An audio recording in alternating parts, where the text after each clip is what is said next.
Hi everyone, Scott Davenport here. Today's tip is short and sweet. It's about nudging color and just changing the overall mood of an image.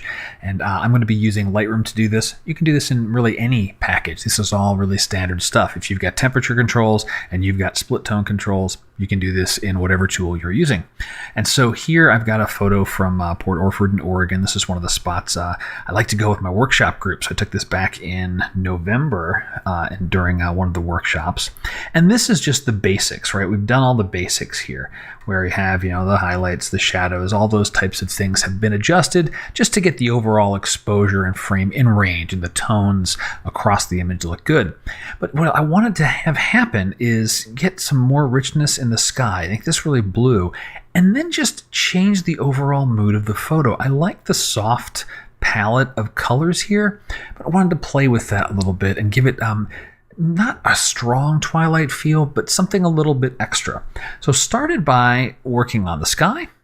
Get a snapshot here of the sky, and we'll see the sky gets nice, rich, and blue. And this is mimicking and mirroring what we have in the ocean here, right? So how is that done? With a graduated filter. Now notice the default here the one that happens to pop up here is burn darken, which is taking a 0.3 on the exposure down. When I did that by default, and I'll show you what that looks like here.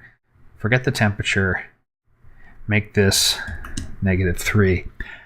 The sky looks dingy, right? It's not getting that color adjustment that I want. Darkening the sky here wasn't going to do it. Let me undo those changes and return to what I did was a slight amount of darkening, but really cooling down the sky. And that's what's bringing in this rich blue tone. So that was color nudge number 1. Number 2, split tone. Let's open up a snapshot here with the split tone. And this gives it a twilight feel, but something that's not overbearing. Sometimes I do this with a curves adjustment, but that was too strong here. So let's take a look at what the split tone looks like. And we can see here, these colors are very, very subtle, right? Even though the hue of the shadows and the highlights, highlights is way over here at 29 and hue is at 314. These numbers seem far away, but when you think about this as a color wheel, right? These things will wrap around. You've got this pink, magenta happening here, and then we start to come into the reds and the oranges. These are reasonably close to each other, so they're similar tones, but they're very, very low saturation.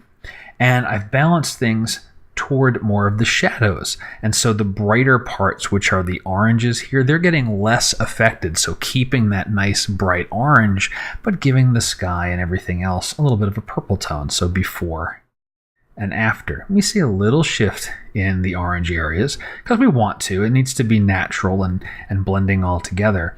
But I just really like the mood of that. And that split tone just really makes it a peaceful, calm scene.